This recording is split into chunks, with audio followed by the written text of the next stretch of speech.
Hope for all চ্যানেলে আপনাদের সকলকে স্বাগত জানানো হচ্ছে। আমরা আমাদের এই চ্যানেলের মাধ্যমে বিভিন্ন ধরনের রিক্রুটমেন্ট সংক্রান্ত ইনফরমেশন সবার আগে দিয়ে থাকি। আপনারা সবাই অবশ্যই জেনে গেছেন বা আমাদের আগের ভিডিও দেখেছেন, যেখানে আমরা রাজ্য গ্রাম পঞ্চায়েতে যে ভ্যাকেন্সি বের হতে চলেছে সেই সম্পর্কিত সমস্ত ডিটেলস দিয়েছিলাম। আজকে সেই ভ্যাকেন্সিরই বিশেষ বিশেষ কিছু গুরুত্বপূর্ণ ইনফরমেশন আবার এখানে আমরা তুলে ধরছি। কত নিয়োগ হবে কি হবে সেটা তো আপনাদের আগেই বলেছি। এবার দেখুন, যে পোস্টগুলিতে নিয়োগ হবে সেই পোস্ট অনুযায়ী যে যোগ্যতা, অর্থাৎ কোন পোস্টে কি যোগ্যতা লাগবে, অর্থাৎ শিক্ষাগত যোগ্যতা লাগবে, সেই সম্পর্কিত তথ্য এখানে সম্পূর্ণ ডিটেলস আমরা দিয়ে দেব। আর গ্রাম পঞ্চায়েত রিক্রুটমেন্ট কবে নাগাদ বের হতে চলেছে একদম কনফার্ম, সেটাও আমরা এখানে বলে দেব। আর কতগুলি পোস্টেই বা নিয়োগ হবে, অর্থাৎ কোন কোন ধরনের পোস্ট আছে, আর আপনাদের জেনারেল শিক্ষাগত যোগ্যতার সঙ্গে আর কি লাগবে সেই সম্পর্কিত সমস্ত তথ্যই এখানে দেব। তাই প্রথম থেকে লাস্ট পর্যন্ত দেখবেন, কারণ অনেক ক্যান্ডিডেট আমাদের আগের ভিডিওতে কমেন্ট করেছিলেন যে কোন পোস্টে কি ধরনের যোগ্যতা লাগবে সেই বিষয় নিয়ে। আমরা এখানে ডিটেলসে যা দিয়েছি তাতে আপনাদের সম্পূর্ণ ডাউট এখান থেকে ক্লিয়ার হয়ে যাবে। তাই আপনারা প্রথম থেকে লাস্ট পর্যন্ত ভিডিওটি মনোযোগ সহকারে দেখুন। অবশ্যই ভিডিওটি ভালো লাগলে আমাদের চ্যানেলটিকে একটু সাবস্ক্রাইব করে দেবেন। দেখুন, প্রথমে যেটা দেওয়া আছে ৭,২১৬টি শূন্য পদে গ্রাম পঞ্চায়েত দপ্তরে কর্মী নিয়োগ ২০২৪। এটা তো আপনারা সবাই জেনে গেছেন, আমাদের আগের ভিডিওতে আমরা বলেও দিয়েছি। ৭,২১৬টি শূন্য পদ মোট গ্রাম পঞ্চায়েতের যে ভ্যাকেন্সি সেখানে বের হতে চলেছে। এবার দেখুন কি বলেছে, পশ্চিমবঙ্গে চাকরি প্রার্থীদের জন্য রয়েছে সুখবর। রাজ্যে গ্রাম পঞ্চায়েত দপ্তরে নতুন করে clerk, accounts clerk, executive assistant, গ্রাম পঞ্চায়েত সেক্রেটারি, গ্রাম পঞ্চায়েত কর্মী, নির্মাণ সহায়ক, পঞ্চায়েত সমিতি পিয়ন, বিভিন্ন পদে এই রিক্রুটমেন্ট হতে চলেছে। আর এই যে পোস্টগুলি আমরা বললাম বা আরো অনেক পোস্ট আছে, সেই পোস্টগুলির সঠিক শিক্ষাগত যোগ্যতা কি লাগবে, আর শিক্ষাগত যোগ্যতার সঙ্গে এক্সট্রা আপনাদের আর কি কি জানা থাকতে হবে সেই সম্পর্কিত ডিটেলসই আমরা দেব। এরপর দেখুন, গ্রাম পঞ্চায়েত দপ্তরে নিয়োগের দায়িত্বে কারা থাকবেন। দেখুন, এখানে দায়িত্ব থাকবে কমিটি, অর্থাৎ নির্বাচন committee, district level selection committee. নিয়োগ করা হবে গ্রাম পঞ্চায়েত, পঞ্চায়েত সমিতি ও জেলা পরিষদে। এই তিন জায়গাতে এই নিয়োগ হবে। আর এখানকার যে নিয়োগের দায়িত্ব সেটা থাকবে নির্বাচন কমিটির উপর, ডিস্ট্রিক্ট লেভেল সিলেকশন কমিটির উপর এই দায়িত্ব থাকবে। আর পঞ্চায়েত লেভেল, জেলা পরিষদ এবং পঞ্চায়েত সমিতি তিনটে জায়গাতেই এই রিক্রুটমেন্ট করা হবে। এবার দেখুন, আবেদন করার জন্য পোস্টে কি কি যোগ্যতা লাগবে, বয়স, বেতন, আবেদন পদ্ধতি সমস্ত কিছুই আমরা এরপরে জানাতে চলেছি। দেখতে থাকুন। দেখুন, কোন পদে কি যোগ্যতা লাগবে সেটা আমরা প্রথম বলে দিই। দেখুন, গ্রাম পঞ্চায়েত কর্মী যে পদটি আছে তার জন্য কি যোগ্যতা লাগবে, যে কোনো স্বীকৃত স্কুল থেকে ক্লাস 8 পাস করা প্রার্থীরা আবেদন করতে পারেন। এখান থেকে আপনারা ক্লিয়ার হয়ে নেবেন সমস্ত ডাউট, কারণ এখানে আমরা ডিটেলসে দেব সমস্ত তথ্য।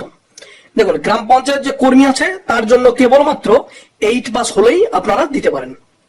এরপরে যেটা আছে দেখুন, পঞ্চায়েত সেক্রেটারি পিয়ন, এর জন্য কি লাগবে, ক্লাস 8 পাস করা থাকলেই আপনি আবেদন করতে পারেন।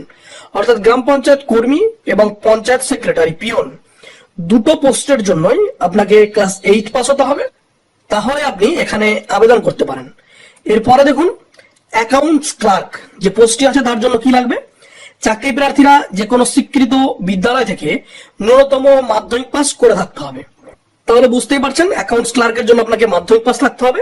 এছাড়া আর কি লাগবে, কম্পিউটার অ্যাপ্লিকেশনের ডিপ্লোমা কোর্স 1 বছরের কোর্স পাস করা থাকলে আপনি অগ্রাধিকার পাবেন।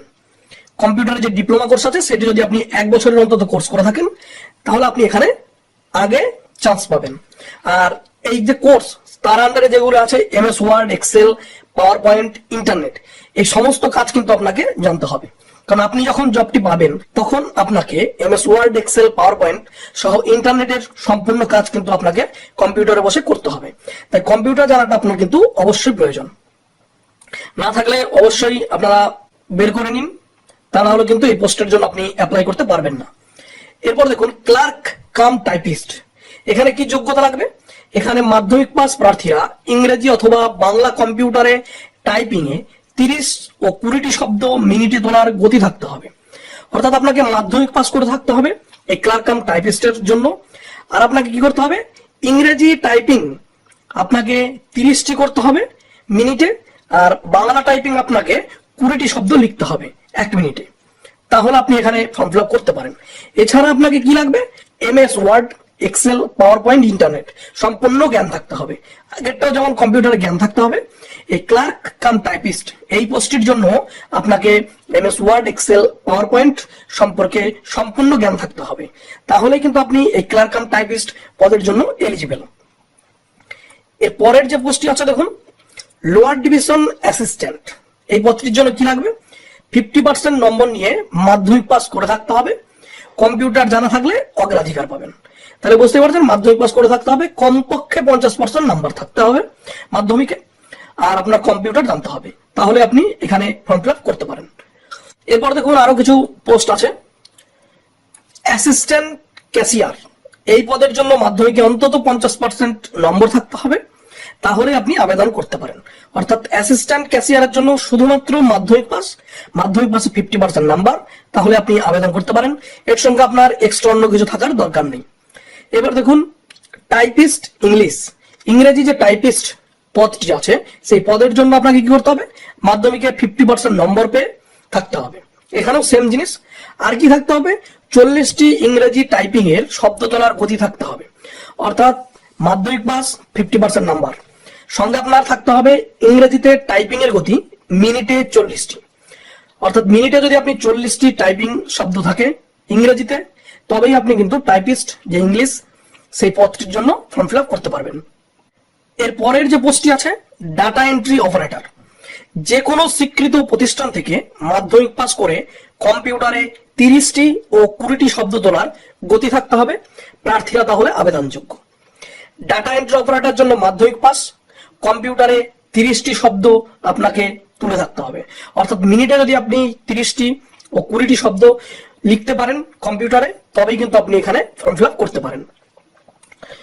দেখুন তারপরের যে পোস্টটি আছে, গ্রাম পঞ্চায়েত সেক্রেটারি। এর জন্য কি করতে হবে, যে কোনো স্বীকৃত বিদ্যালয় থেকে ন্যূনতম উচ্চ মাধ্যমিক পাস করে থাকতে হবে। তার সাথে প্রার্থীদের কম্পিউটারের 6 মাসের একটি সার্টিফিকেট ও MS Word, Excel, PowerPoint, internet সহ কাজের অভিজ্ঞতা থাকতে হবে। অর্থাৎ গ্রাম পঞ্চায়েত সেক্রেটারির যে পদটি আছে সেটার জন্য আপনাকে HS পাস থাকতে হবে, আর কম্পিউটারের 6 মাসের একটি কোর্স করে থাকতে হবে। MS Word, Excel, PowerPoint, internet এই কটা জিনিস আপনার সম্পূর্ণ জানা থাকতে হবে, তবেই কিন্তু গ্রাম পঞ্চায়েত সেক্রেটারির যে পদটি আছে সেখানে ফর্ম ফিল আপ করতে পারেন। এবার একটা কথা বলে রাখি, আরো অনেক পোস্ট যেগুলো বেরোবে সেগুলো সম্পর্কে আমরা এখনই জানাবো, কিন্তু আমরা যে ইনফরমেশন গুলি দিচ্ছি সেগুলো দেখে আপনাদের অবশ্যই উপকৃত যদি হন, আপনারা আমাদের চ্যানেলটিকে একটু সাবস্ক্রাইব করে দেবেন, কারণ আমরা সম্পূর্ণ তথ্য, সঠিক তথ্য আপনাদের সামনে তুলে ধরতে চলেছি। আরো যে পোস্টগুলি আছে চলুন সেগুলি দেখে নিন। দেখুন গ্রাম পঞ্চায়েত সহায়ক, এই পদটির জন্য মোট 50% নম্বর নিয়ে উচ্চ মাধ্যমিক পাস করে থাকতে হবে, তাহলে আপনি এখানে আবেদন করতে পারেন। অর্থাৎ গ্রাম পঞ্চায়েত সহায়কের জন্য আপনার উচ্চ মাধ্যমিকে 50% নাম্বার থাকলেই আপনি আবেদন করতে পারেন, এক্সট্রা আপনার অন্য কিছু যোগ্যতার দরকার নেই। এরপরে দেখুন সমিতি এডুকেশন অফিসার, এই পদটির জন্য যে কোনো শাখায় গ্রাজুয়েট বা পোস্ট গ্রাজুয়েট বা BEd কোর্স পাস হলে, কিংবা যে কোনো শাখায় গ্রাজুয়েট, কোনো প্রাইমারি বা সেকেন্ডারি স্কুলের শিক্ষকতা কাজের 3 বছরের অভিজ্ঞতা থাকলেও আবেদন জানাতে পারেন। তাহলে দেখুন সমিতি এডুকেশন অফিসারের জন্য আপনাকে গ্রাজুয়েশন পাস করে থাকতে হবে বা BEd কোর্স আপনাকে করে থাকতে হবে, আর যে কোনো শাখায় আপনি গ্রাজুয়েশন করে থাকলেই এখানে ফর্ম ফিল আপ করতে পারেন।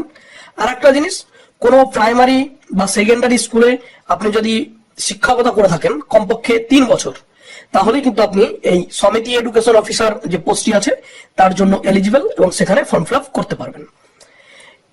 এরপরে দেখুন এক্সিকিউটিভ অ্যাসিস্ট্যান্ট, এই পোস্টটির জন্য যেটা হবে সেটা হচ্ছে যে কোনো শাখায় গ্রাজুয়েটরা কোনো স্বীকৃত প্রতিষ্ঠান থেকে কম্পিউটার অ্যাপ্লিকেশনের ডিপ্লোমা কোর্স পাস করে থাকতে হবে, তাহলেই আবেদনযোগ্য।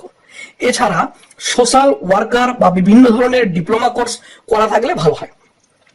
অর্থাৎ এক্সিকিউটিভ যে অ্যাসিস্ট্যান্ট আছে তার জন্য আপনাকে গ্রাজুয়েশন করে থাকতে হবে, যে কোনো শাখায় করলেই আপনি এখানে ফর্ম ফিল আপ করতে পারেন। আর কম্পিউটার অ্যাপ্লিকেশনের ডিপ্লোমা যে কোর্সটি আছে সেই কোর্স আপনাকে করে থাকতে হবে। এছাড়া আপনি যদি কোনো সময় সোশ্যাল ওয়ার্কার হিসেবে কোনো কাজ করে থাকেন অর্থাৎ অভিজ্ঞতা থাকে সোশ্যাল ওয়ার্কার হিসাবে, বা তার এই সোশ্যাল ওয়ার্কারের উপর আপনি যদি কোনো ডিপ্লোমা কোর্স করে থাকেন, তাহলে আপনি এখানে অবশ্যই অগ্রাধিকার পাবেন অন্যান্য ক্যান্ডিডেটের থেকে। এরপরে দেখুন ব্লক ইনফরমেটিক্স অফিসার, এই যে পোস্টটি আছে, এই পোস্টটির জন্য কি লাগবে শিক্ষাগত যোগ্যতা। দেখুন, কম্পিউটার সায়েন্সের অনার্স ডিগ্রি পাস করে থাকতে হবে, কিংবা বিএসসি কোর্স পাস করে থাকলেও আবেদন জানাতে পারবেন। এছাড়া এখানে বিভিন্ন ধরনের অভিজ্ঞতার প্রয়োজন রয়েছে। দেখুন, এই ব্লক ইনফরমেটিক্স অফিসারের জন্য আপনাকে কম্পিউটার সায়েন্স নিয়ে ডিগ্রি পাস করে থাকতে হবে, অথবা আপনি যদি বিএসসি পাসও করে থাকেন তবু আপনি এখানে ফর্ম ফিল আপ করতে পারেন। অর্থাৎ এই দুটো শিক্ষাগত যোগ্যতার মধ্যে যে কোনো একটি থাকলেই আপনি এখানে ফর্ম ফিল আপ করতে পারেন। আর এখানে কিছু অভিজ্ঞতার প্রয়োজন, সেটা যখন ওয়েবসাইটে সম্পূর্ণ নোটিফিকেশন বেরোবে আমরা তখন সম্পূর্ণ ডিটেলস এ বিষয়ে দিতে পারবো।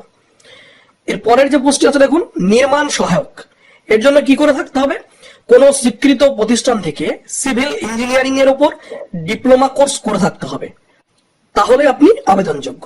নির্মাণ সহায়কের জন্য আপনার সিভিল ইঞ্জিনিয়ারিং এ যদি ডিপ্লোমা কোর্স করে থাকেন তাহলে অবশ্যই আপনি এখানে ফর্ম ফিল আপ করতে পারবেন। এরপরে দেখুন অ্যাসিস্ট্যান্ট ইঞ্জিনিয়ার, সিভিল ইঞ্জিনিয়ারের প্রথম শ্রেণীর ডিগ্রি কোর্স করে থাকতে হবে 2 বছরের। চাকরি প্রার্থীরা এখানে সরাসরি আবেদন করতে পারবেন।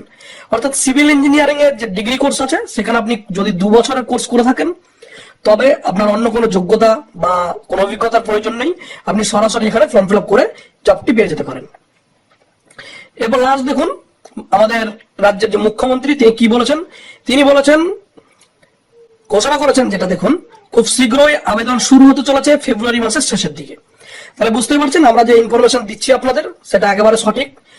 আমাদের রাজ্যের মুখ্যমন্ত্রী উনি ঘোষণা করে দিয়েছেন এবছরই ফেব্রুয়ারি মাসের শেষের দিকে অথবা মার্চ মাসের প্রথম দিকে এই ভ্যাকেন্সি বের হতে চলেছে।